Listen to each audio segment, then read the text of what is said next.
आज हम शुरू करेंगे 11th क्लास मैथमेटिक्स का यूनिट नंबर 5 जो कि हमारे पास है complex number and quadratic equation. इस यूनिट में हम सबसे पहले देखेंगे इसका इंट्रोडक्शन पार्ट, देखेंगे कि हमारे पास कॉम्प्लेक्स नंबर क्या होता है, क्वाड्रेटिक इक्वेशन क्या होती है। तो इस लेक्चर में हम सबसे पहले देखेंगे कि ये जो हमारे पास हमारा यूनिट है complex number and quadratic equation, इसके अंदर हम देखेंगे कि ये जो हमारा कॉम्प्लेक्स नंबर है ये हमारे पास कॉम्प्लेक्स नंबर होता क्या है। तो डियर स्टूडेंट, मैं आपको बता दूं कि हमारे पास ये जो कॉम्प्लेक्स नंबर होता है, कोई भी नंबर जिसको हम किस फॉर्म में लिखते हैं, x प्लस आयोटा वाई, इस फॉर्म में अगर हम किसी भी नंबर को लिखते हैं तो ये जो हमने नंबर लिखा है ये कौन सा नंबर है, हमारे पास कॉम्प्लेक्स नंबर है। और यहाँ पे जो हमारे पास क्या होते हैं, यहाँ पे ये जो हमने x एंड y लिखा है, ये जो हमारे पास x और y होते हैं ये हमारे पास क्या होते हैं, ये हमारे इंटीजर्स होते हैं। क्या होते हैं ये हमारे इंटीजर होते हैं। और इन्हीं नंबर्स को जब इनका कॉम्बिनेशन होता है x प्लस एयोटा वाई, तो इसी को हम क्या कहते हैं, कॉम्प्लेक्स नंबर कहते हैं। जहाँ पे x और y हमारे पास क्या है, इंटीजर हैं। और यहाँ पे ये एयोटा देख रहे हैं आप, ये एयोटा हमारे पास क्या होता है, एक इमेजिनरी नंबर होता है। तो अगर हम कॉम्प्लेक्स नंबर की डेफिनेशन की बात करें तो हमारे पास क्या बन जाता है कि any number of the form x plus iota y is called complex number where x and y are integer. तो ये हमारे पास क्या होता है, कॉम्प्लेक्स नंबर होता है कि ऐसा कोई भी नंबर जिसको हम किस फॉर्म में लिख सके, x प्लस आयोटा वाई। इसको कुछ टीचर जो हैं वो ऐसे भी लिखते हैं a प्लस आयोटा वी। तो इसमें यहाँ पे डिफरेंस कुछ भी नहीं है, क्योंकि जैसे हमने बोला कि x और y क्या है, ये हमारे पास इंटीजर्स हैं, ये चेंज हो सकते हैं। ये हमारे पास नेम है, जो हमने कुछ इंटीजर्स लिए उनको हम कुछ भी ले सकते हैं, x y ले सकते हैं, ये भी हम ले सकते हैं। लेकिन इसमें हमारे पास क्या होता है, ये कॉम्बिनेशन कॉम्प्लेक्स नंबर में हमारे पास क्या होता है, जो इंपॉर्टेंट चीज़ यही होती है कि हमारे पास इसमें क्या होता है, कॉम्बिनेशन होता है, जिसमें हमारे पास इंटीजर्स भी होते हैं और साथ ही साथ हमारे पास ये जो आयोटा है, जब अगर हमारे पास आयोटा आ जाता है तो तभी हम इसको क्या कहेंगे कि ये हमारे पास एक कॉम्प्लेक्स नंबर है। अगर फॉर एग्जांपल मैं सिर्फ यहाँ पे लिख दूँ कि x प्लस वाई, तो x प्लस वाई ये हमारे पास इमेजिनरी पार्ट यहाँ पे नहीं है, तो हम ये हमारे पास क्या है, ये हमारा कॉम्प्लेक्स नंबर नहीं है। ये जस्ट एज हमारे पास क्या है, x प्लस वाई, हमने किन्हीं दो इंटीजर्स को क्या किया है, एडिशन किया है। तो ये हमारे पास x प्लस आयोटा वाई, इसी को हम क्या कहते हैं, कॉम्प्लेक्स नंबर कहते हैं।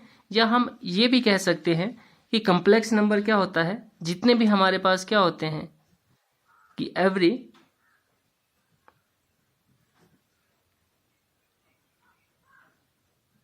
Imaginary number is called complex number. क्या बोलते हैं उसको, इज कॉल्ड कॉम्प्लेक्स नंबर, हम उनको बोलते हैं। तो ये हमारे पास क्या होगी, कॉम्प्लेक्स नंबर की डेफिनेशन होगी। तो इसमें जैसे आपने देखा कि कॉम्प्लेक्स नंबर में हमारे पास क्या होता है, x प्लस आयोटा वाई, इसमें हमारे पास दो पार्ट्स होते हैं, एक रियल पार्ट होता है और एक इमेजिनरी पार्ट होता है। तो ये तो हमारे पास इसका डेफिनेशन हो गया। तो अगर हम देखें कि कॉम्प्लेक्स नंबर में हमारे पास होता क्या है, कॉम्प्लेक्स नंबर हमारे पास कितने पार्ट में डिवाइड होता है, तो complex number has two part. Complex number के हमारे पास कितने पार्ट होते हैं, हमारे पास दो पार्ट होते हैं कॉम्प्लेक्स नंबर में। कौन कौन सा पार्ट होता है, फर्स्ट वन हमारे पास क्या होता है, रियल पार्ट होता है, और सेकंड वन कौन सा होता है, इमेजिनरी पार्ट।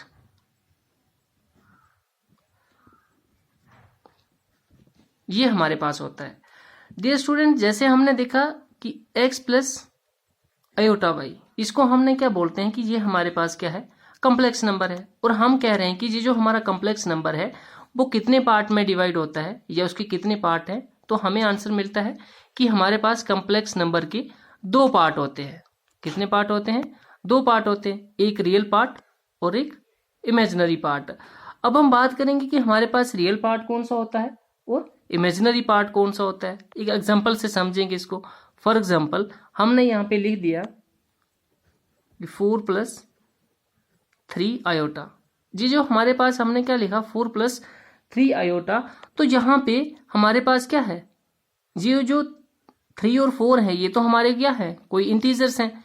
तो जहाँ पे ये जो हमारा 4 है हेयर, ये जो हमारा 4 है, 4 क्या है हमारे पास, 4 इज ए रियल पार्ट, ये हमारा रियल पार्ट है। और जहां पे जो 3 आयोटा है and 3 iota is imaginary part, ये हमारा क्या हो जाएगा, इमेजिनरी पार्ट हो गया। क्योंकि जैसे मैंने आपको पहले ही बोला है कि हमारे पास इमेजिनरी कॉम्प्लेक्स नंबर जो होते हैं वो क्या होते हैं, every imaginary number is called complex number. जिस नंबर के साथ हमारे पास अगर कोई कॉम्प्लेक्स पार्ट आ जाता है, जहाँ इमेजिनरी नंबर हमारे पास कोई आ जाता है, तो उस चीज को हम क्या कहेंगे कि ये हमारे पास क्या है, एक तो इमेजिनरी पार्ट है, और जो हमारे पास इमेजिनरी पार्ट होता है वो क्या होता है हमारे पास, कॉम्प्लेक्स नंबर भी हमारे पास होता है। तो यहाँ पे एग्जांपल में देखा आपने कि यहाँ पे ये जो x है ये क्या है हमारे पास, ये हमारा रियल पार्ट है, और आयोटा y जो है ये क्या है हमारे पास, ये हमारा रियल पार्ट है, और ये हमारा इमेजिनरी पार्ट है। उसके बाद हम देखेंगे कॉम्प्लेक्स नंबर का। तो आपको पता चल गया कि कॉम्प्लेक्स नंबर क्या होते हैं, कि जितने भी हमारे पास इमेजिनरी नंबर होते हैं वो सारे के सारे क्या होते हैं, कॉम्प्लेक्स नंबर होते हैं। उसके बाद जैसे ही आपने देखा कि हमारे पास एक तो रियल पार्ट है, इमेजिनरी पार्ट है, वो भी आपने देख लिया कि जिसके साथ, जिस इंटीजर के साथ कोई भी नंबर हमारे पास नहीं होता है, कोई इमेजिनरी नंबर आयोटा या समथिंग एल्स नहीं होता है, तो उसको हम क्या बोलते हैं, रियल पार्ट बोलते हैं। क्योंकि ये हमारे पास जस्ट एक इंटीजर है, और यहाँ पे इंटीजर के साथ एक आयोटा भी लगा हुआ है, और इसी आयोटा को हम क्या बोलते हैं, इमेजिनरी नंबर बोलते हैं। तो जब हम किसी इंटीजर को किसी इमेजिनरी नंबर के साथ मल्टीप्लाई कर देते हैं तो वो नंबर भी क्या बन जाता है हमारे पास, इमेजिनरी नंबर ही बनता है हमारे पास। उसके बाद आता है कि इमेजिनरी नंबर होता क्या है। अब हम बात करेंगे कि इमेजिनरी नंबर जो है ये होता क्या है, इमेजिनरी नंबर। तो डियर स्टूडेंट, इमेजिनरी नंबर क्या होता है कि square root of any negative number are called imaginary number. कि इमेजिनरी नंबर क्या हो गया कि हम किसी भी नेगेटिव नंबर का क्या करते हैं, स्क्वायर रूट करते हैं, तो उसको क्या बोलते हैं, हम इमेजिनरी नंबर बोलते हैं। मैं एक बार रिपीट कर दूं डेफिनेशन कि इसको इमेजिनरी नंबर क्या होता है हमारे पास, कि अगर हम किसी भी नेगेटिव नंबर का क्या करते हैं, स्क्वायर रूट करते हैं, तो वो हमारे पास क्या कहलाता है, इमेजिनरी नंबर कहलाता है। फॉर एग्जाम्पल के तौर पर जैसे मैं यहाँ पे लिख दूं कि अंडर रूट -4, क्योंकि मैंने क्या बोला कि इमेजिनरी नंबर क्या होता है, square root of negative number. तो ये हम क्या कर रहे हैं, -4 का स्क्वायर रूट कर रहे हैं। या फॉर एग्जाम्पल -9 आ गया हमारे पास, या हम यहाँ पे -25 ले लें। तो ये सारे के सारे क्या है, हमारे नेगेटिव नंबर हैं, और इन नेगेटिव नंबर के हमने क्या किए हैं, स्क्वायर रूट किए हुए हैं। तो ये जो हमारे पास नंबर हैं ये सारे के सारे नंबर क्या है, इमेजिनरी नंबर है। अब इमेजिनरी नंबर कैसे होंगे, क्योंकि ये भी आपको पता होना चाहिए, क्योंकि हमने क्या कहा कि इमेजिनरी नंबर तो तब होते हैं कि जब हमारे पास कोई उनके साथ कोई इमेजिनरी पार्ट होता है। यहाँ पे हमारे पास कोई भी नंबर, जो नंबर लिए हैं इनके साथ कोई भी हमारे पास इमेजिनरी पार्ट या कोई इमेजिनरी नंबर हमारे पास नहीं है, तो फिर ये इमेजिनरी नंबर कैसे हो सकते हैं। तो इसी को हम देखेंगे। जैसे हमने क्या लिया है, अंडर रूट -4। एक तो चीज हम ये कह रहे हैं कि इमेजिनरी नंबर है तो उसके साथ हमारे पास क्या होना चाहिए, इमेजिनरी पार्ट भी कुछ होना चाहिए। तो यहाँ पे इमेजिनरी तो कुछ भी नहीं दिख तो नहीं रहा है हमें, क्योंकि -4 लिया है। और डेफिनेशन हम इमेजिनरी नंबर की कह रहे हैं कि ऐसे नंबर जो नेगेटिव हों और जब हम उनका स्क्वायर रूट करते हैं तो वो क्या बन जाते हैं, हमारे पास इमेजिनरी नंबर बनते हैं। आइए देखते हैं कि ये हमारे पास -4 जो है ये इमेजिनरी कैसे बनता है। जैसे आपको पता है कि हमारे पास 4 क्या है, एक परफेक्ट स्क्वायर रूट है। क्या है, परफेक्ट स्क्वायर रूट है। जब हम 4 का स्क्वायर रूट करते हैं तो हमारे पास आंसर कितना आता है, आंसर आता है हमारे पास 2। अगर 9 का करेंगे तो हमारे पास कितना आ जाएगा, 3 आता है, पॉजिटिव नंबर अगर हमारे पास है। और अगर 25 का रूट करते हैं तो हमारे पास कितना आता है, 5 आता है। बट ये किस केस में, जब हमारे पास पॉजिटिव नंबर है, 4 भी पॉजिटिव है, 9 भी पॉजिटिव है और 25 भी हमारे पास पॉजिटिव है, तब हम क्या कह सकते हैं कि हमारे पास जो इनके स्क्वायर रूट आएंगे वो इस तरीके से होंगे। लेकिन अगर हमारे पास क्या है, नेगेटिव नंबर हैं, तो ये हमारे पास इमेजिनरी नंबर बनते हैं। अब इमेजिनरी नंबर कैसे बनते हैं, तो यहाँ पे हम देखेंगे कि जैसे -4 है, तो -4 को हम कैसे लिख सकते हैं, √4 × -1 लिख सकते हैं ना इसको ऐसा।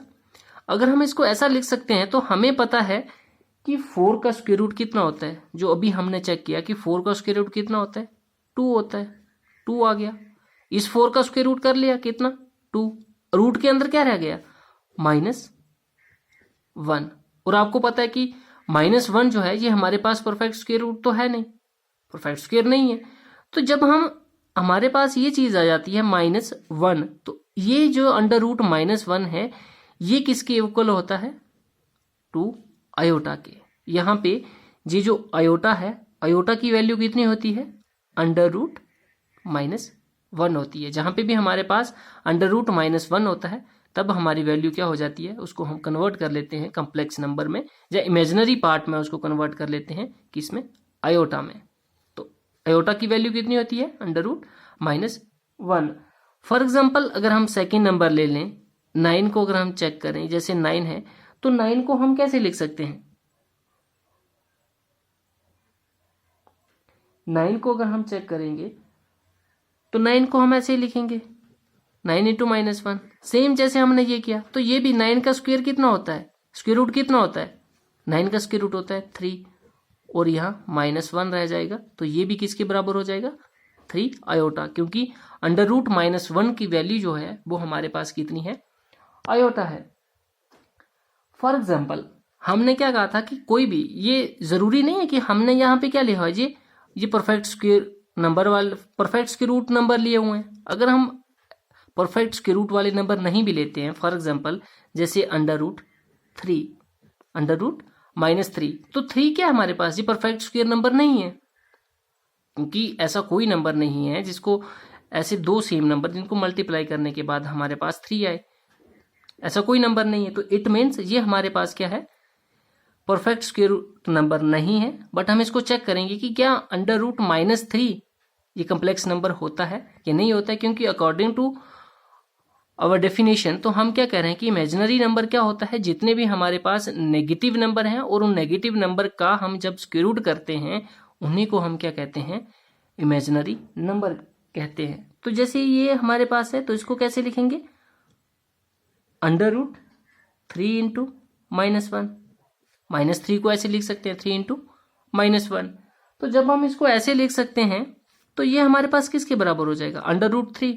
इसका तो कोई परफेक्ट स्क्वायर रूट नहीं है, परफेक्ट स्क्वायर नंबर नहीं है, तो ये एज इट इज हम इसको लिख देंगे 3। और ये जो -1 है, क्योंकि ये भी स्क्वायर रूट के अंदर है, और आपको पता है कि अगर -1 स्क्वायर रूट के अंदर है वो किसके बराबर होता है, आयोटा के बराबर होता है। तो यहाँ पे क्या आ जाएगा, √3 आयोटा। तो ये भी हमारे पास क्या है, इमेजिनरी पार्ट है, यानी एक हमारे पास क्या है, एक कम्प्लेक्स नंबर है। और आपको आयोटा का वैल्यू पता चल गया, आयोटा का वैल्यू कितना होता है, √-1 हमारे पास होता है। अब जैसे आयोटा का वैल्यू कितना होता है हमारे पास, √-1 होता है। और जब अगर हम देखें कि आयोटा स्क्वायर का वैल्यू हमारे पास कितना होता है, यानी आयोटा का वैल्यू √-1, तो आयोटा स्क्वायर का वैल्यू कितना हो जाएगा, √-1 का स्क्वायर हो जाएगा। और आपको पता है कि स्क्वायर रूट की वैल्यू कितनी होती है हमारे पास, 1/2। तो इसको हम ऐसे भी लिख सकते हैं, या तो क्या होता है हमारे पास दो तरीके हैं इसको सॉल्व करने के। डायरेक्ट अगर हम करते हैं स्क्वायर रूट के साथ हमारा स्क्वायर कैंसिल हो जाता है, या इसको अगर हम डायरेक्ट ना करके, आपको पता होना चाहिए कि ये जो स्क्वायर रूट का साइन होता है इसका वैल्यू कितना होता है, 1/2। ये किसके बराबर होता है, 1/2 के, पावर 1/2 के बराबर होता है। तो जैसे -1 का स्क्वायर रूट है, तो यानी इसको अगर हम पावर में लिखेंगे, इसका रूट का वैल्यू लिखेंगे तो कितना आ जाएगा पावर में, 1/2। तो इट मीन्स -1 का पावर 1/2, और साथ में क्या था, इसका स्क्वायर भी तो था। जी जो 1/2 आया ये तो हमने क्या लिखा है, सिर्फ और सिर्फ रूट की वैल्यू लिखी है। रूट की वैल्यू कितनी थी, पावर 1/2, तो वो लिख दिया और स्क्वायर एज इट इज लिख दिया। जब हम इसको करेंगे तो हमारे पास क्या है, यह देखो 1/2 है और होल पावर 2 इसका है। तो ये आपस में ये जो ब्रैकेट होता है हमारे पास, ब्रैकेट का मतलब क्या होता है, मल्टीप्लाई होता है। तो मतलब ये वाली पावर और ये वाली पावर आपस में क्या हो जाएंगी, हमारे पास मल्टीप्लाई हो जाएंगी। और जब ये पावर मल्टीप्लाई हो जाएंगी तो हमारे पास क्या आ जाएगा, -1। यहाँ पे देखिए कि हमारे पास क्या है 1/2, तो मल्टीप्लाई होगा हमारे पास क्या साथ में 2। और आपको पता है कि मल्टीप्लाई कैसे होता है, जब बीच में मल्टीप्लाई का साइन होता है तो ऊपर वाली टर्म ऊपर वाले से मल्टीप्लाई होती है और नीचे वाली नीचे वाले से। यहाँ 2 के नीचे तो कुछ भी नहीं है, तो इट मीन्स हम 1 लिख सकते हैं। तो जब इनका मल्टीप्लाई होगा तो हमारे पास क्या आएगा 1 × 2 2 हो जाएगा, और नीचे भी 2 × 1 2 ही हमारे पास होगा, और 2 और 2 आपस में कैंसिल हो जाएंगे, तो रह कितना जाएगा 1। तो यानी -1 का पावर कितना रह जाएगा हमारे पास 1 रह जाएगा। और आपको पता है कि किसी भी नंबर का पावर अगर 1 होता है तो वो क्या आता है, सेम नंबर ही हमारे पास आ जाता है। यानी -1 का पावर 1 = -1 ही होता है। इट मीन्स कि हमारे पास आयोटा का वैल्यू √-1 होता है, आयोटा स्क्वायर का वैल्यू -1 होता है। और अगर हम देखें कि आयोटा स्क्वायर का अगर हम स्क्वायर कर लें, जैसे एयोटा था उसका स्क्वायर किया कितना आया -1। अगर एयोटा स्क्वायर का होल स्क्वायर कर दें तो ये हमारे पास कितना आ जाएगा, एयोटा स्क्वायर का वैल्यू -1 का स्क्वायर आ जाएगा। और आपको पता है कि जब इसका हम क्या करते हैं, इसके भी 2 तरीके हैं। मैं दूसरा तरीका भी आपको बताऊंगा कि इसको हम और किस तरीके से सॉल्व कर सकते हैं। जैसे हमने यहाँ पे पावर को मल्टीप्लाई किया, बट इसको ऐसे भी कर सकते हैं कि एयोटा स्क्वायर का वैल्यू -1 है और स्क्वायर, और -1 का स्क्वायर का मतलब क्या होता है कि इसको 2 टाइम लिखना है, -1 × -1। माइनस इंटू माइनस, जब हम माइनस को माइनस के साथ मल्टीप्लाई करते हैं तो वो क्या बन जाता है, प्लस बन जाता है। तो जब हम इनको करेंगे माइनस इंटू माइनस, ये तो प्लस हो जाएगा, और 1 × 1 1 हो जाएगा। दूसरा तरीका इसको करने का क्या था कि आयोटा स्क्वायर का स्क्वायर जब हम करते हैं तो हमारे पास क्या आ जाता है, जैसे हमारे पास यहाँ है कि ये हमारे पास 2 है और ये भी 2 है, मतलब आयोटा का पावर 2 का होल पावर 2, तो बीच में क्या है हमारे पास ब्रैकेट है। और आपको पता है कि ब्रैकेट क्या होती है हमारे पास, मल्टीप्लाई होती है। तो यहाँ पे हम इसको ऐसे भी लिख सकते हैं, आयोटा का पावर 2 × 2 4 हो जाएगा। और आपको पता है कि आयोटा का पावर जब 4 होता है वो कितना हो जाएगा हमारे पास 1 होगा। क्यों होगा, क्योंकि जब हमारे पास यहाँ पे हम क्या करेंगे, ये वाला फॉर्मूला लगाएंगे हम। जैसे हमने इसको यहाँ पे सॉल्व किया तो आयोटा का वैल्यू कितना होता है -√-1 का पावर 4। तो आपको पता है कि रूट का पावर कितना होता है 1/2, यानी 1/2 -1 और इसका पावर 1/2 × 4, और यहाँ से 2 चला जाएगा तो सेम वापस हमारे पास क्या आ जाएगा -1 का स्क्वायर। तो ये हमारे पास क्या होता है 1 होता है।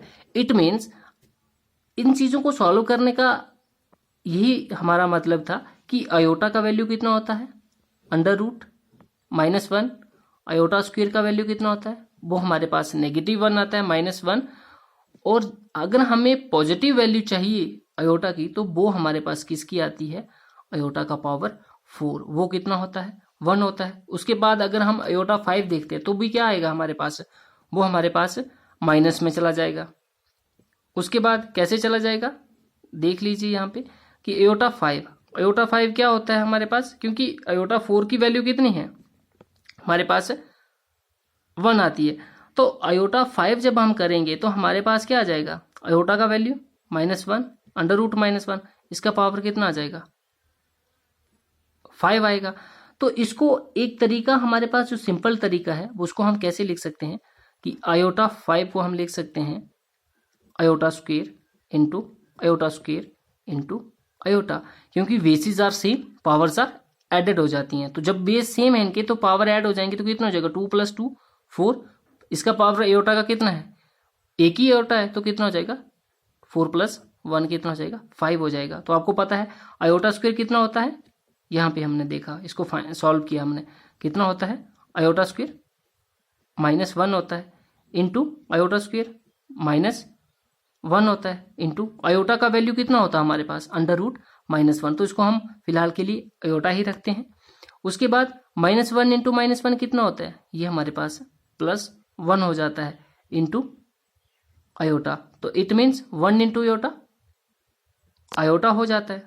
मतलब जब भी हम क्या करेंगे आयोटा का पावर अगर हम क्या रखते हैं ऑड रखते हैं तो रिजल्ट में भी हमें क्या मिलेगा, इमेजिनरी ही पार्ट मिलेगा। अगर हम रियल रखते हैं तो हमारे पास क्या आएगा, हमें जब हमारा पावर क्या है आयोटा का, यहाँ पे 4 है, इवन पावर है, तो मतलब 1 मिला, 2 था -1 मिला, मतलब एक मिला क्या हमें, रियल नंबर ही मिला, मतलब रियल पार्ट मिलेगा हमें। अगर हम उसका पावर इवन नंबर रखते हैं तो हमें क्या मिलेगा, या तो नेगेटिव नंबर मिलेगा या positive number, but real part मिलेगा। और अगर हम आयोटा की पावर क्या रखते हैं, ऑड रखते हैं, तो तब हमें क्या मिलता है, अगेन हमें एक आयोटा में ही हमारे पास क्या आती है, वैल्यू आती है। तो डियर स्टूडेंट, ये था हमारे पास कॉम्प्लेक्स नंबर क्या होता है, हमारे पास इमेजिनरी नंबर क्या होता है, और हम कॉम्प्लेक्स नंबर को लिखते कैसे हैं। एट द एंड मैं आपको एक बार फिर से रिव्यू करवा दूं कि हमारे पास जो कॉम्प्लेक्स नंबर होता है, हम कॉम्प्लेक्स नंबर को लिखते कैसे हैं। तो हम किस फॉर्म में लिखते हैं, x प्लस आयोटा y। इस फॉर्म में जब भी हम किसी नंबर को लिखते हैं तो उस फॉर्म को हम क्या कहते हैं, या उन नंबर्स को हम क्या कहते हैं, कॉम्प्लेक्स नंबर कहते हैं, जिनको हम इस फॉर्म में लिखते हैं। फॉर एग्जाम्पल 10 प्लस 11 आयोटा अगर हम यहाँ पे लिख दें तो ये भी हमारे पास क्या है, कॉम्प्लेक्स नंबर है। ये जो 10 जो है ये हमारे पास क्या है, ये 10 हमारा रियल पार्ट है, और ये 11 आयोटा जो है ये हमारा क्या है, इमेजिनरी पार्ट हम इसको बोलेंगे। तो इस वीडियो में इतना ही। अगर ये वीडियो आपको अच्छा लगा हो तो इसको लाइक करें, शेयर करें और मेरे चैनल को सब्सक्राइब करें। Thank you.